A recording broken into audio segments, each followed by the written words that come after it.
Dans cette vidéo, nous allons voir l'utilisation de Covadis pour la réalisation d'un projet de voirie en zone urbaine. On part d'un fond de plan, ici un plan de voirie. On va conserver les lignes caractéristiques.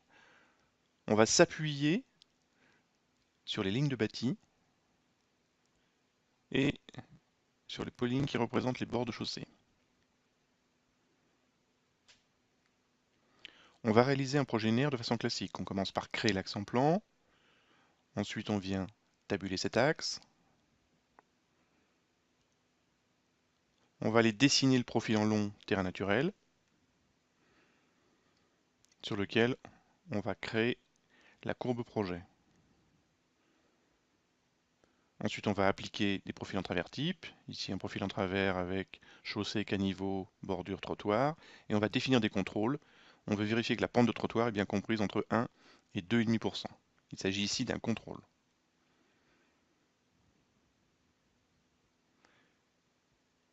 On va gérer les points typés. On va faire en sorte que le point typé bord de chaussée suive bien les polylignes correspondantes.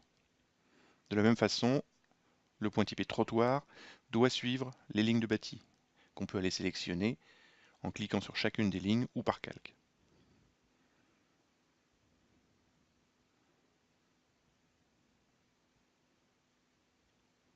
Et ensuite, on va aller vérifier les contrôles. On va utiliser cette commande simuler variation d'altitude projet. Et profil par profil, on peut visualiser le contrôle.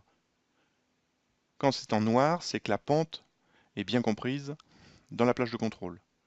Sur le profil en travers 2, c'est en rouge, la pente est à 0,7% inférieure à la pente minimum. Si on modifie l'altitude de la courbe projet, ici on descend, la pente de trottoir revient dans la planche de contrôle. Puis on peut dessiner une marque, qui serait le passage idéal de la courbe projet. On peut faire une analyse sur un profil donné pour trouver la plage, ici représentée en vert, qui correspondrait au passage idéal de la courbe projet. Et on peut faire ça sur tout le projet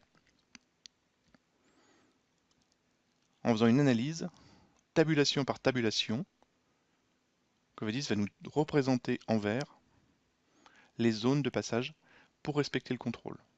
Et ça, tout le long du projet. S'il trouve une solution, bien entendu. Il suffit ensuite de recréer la courbe projet qui passe dans ces zones représentées en vert.